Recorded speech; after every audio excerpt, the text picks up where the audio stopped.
Good morning, student. Hi. Uh, how are you all doing? Hope all are doing good. And please stay home. Do not go out. Stay home. Stay safe.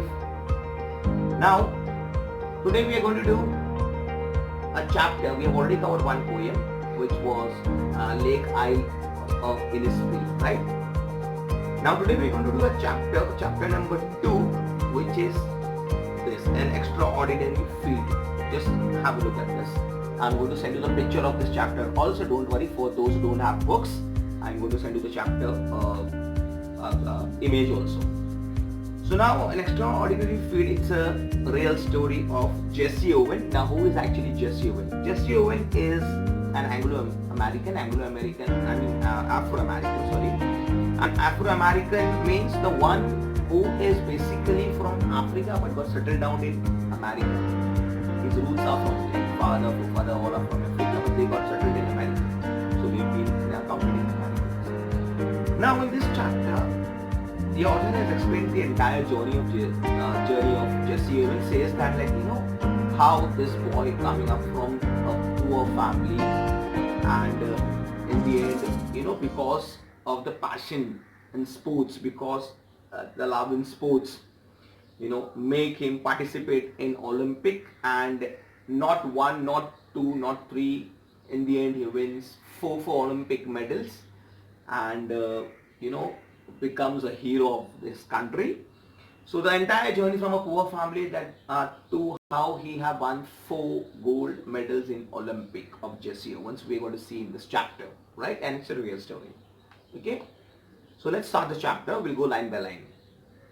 On 25th May 1935, at Big Ten Track and Field Championship at an athletic field in the University of Michigan, Jesse Owens sat nursing his injured back. Now here it has already started and he's grown up and he has started his practice.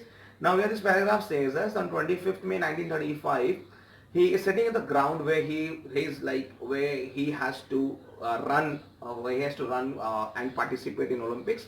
He got injured and he is not in a condition to participate. He is not in a condition to run anymore.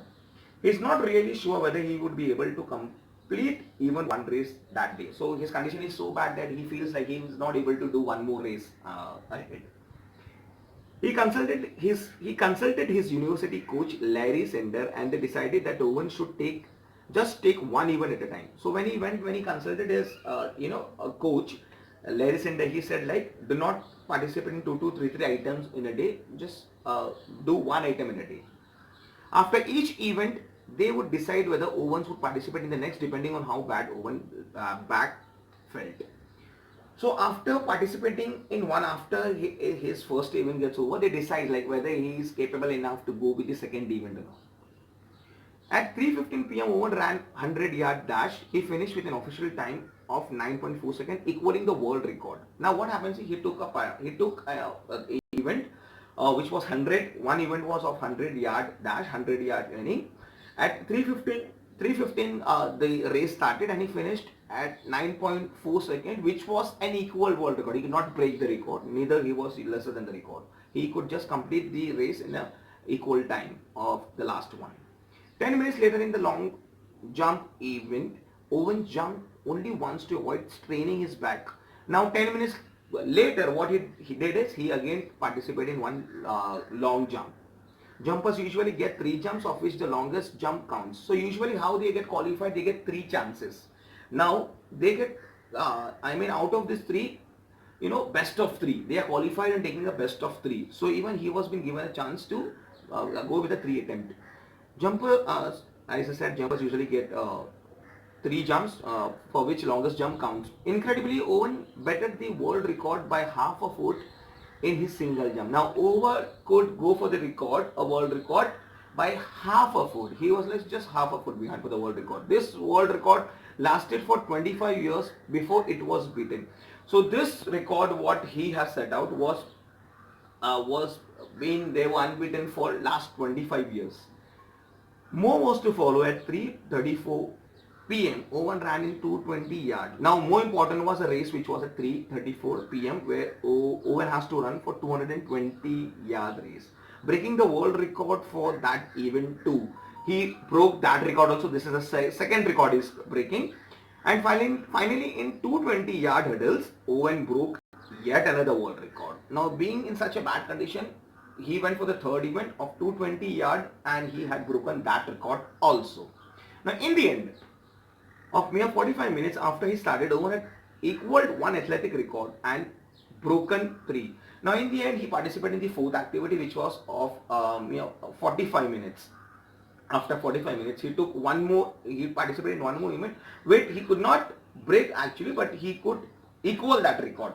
For most sports experts, this was the single greatest and finest athletic performance ever recorded in sports. Now, for most athletic, it was set an example by Owen that being such an injured person, he's like continuously breaking the record.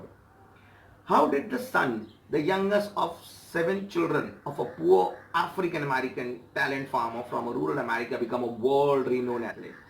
People were like started believing like how could a son coming from such a poor family, so coming from such a poor background, a farmer background, being 7th son. Now he was having 7 brothers. He was the youngest one. How could he break all the records and how could he win all this at one go? James Cleveland Owens. Now it is telling about his family background. James Cleveland Owen was born in 1933 in southern United States. Now they are saying that Jesse Owen born in 1913, 1913 in the southern United States. When he was 9, the family moved to city of Ohio in the northeastern United States. Now, when he was 9 years old, his family moved to Ohio in North United States.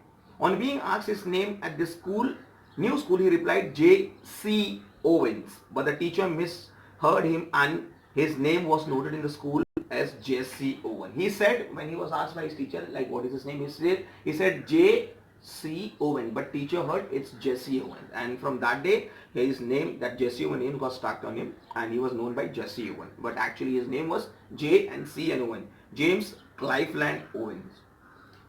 Jesse discovered a deep passion for athletics. He was very fond of sports, especially running when he was in a junior school. Especially he was very fond of running when he started running from when he was doing schooling. However, to help his family, Jesse had to work part-time jobs in his free time. Now, to work survive in his family was too big. He has to do a part-time job because staying only on running all day, he cannot survive his entire family. So he took one more part-time job. Since Jesse could not stay on after school to practice, he was working at shoe repair shop in the evening. So what he could do is, like in the evening, he would go to shoe repair shop and he used to work there.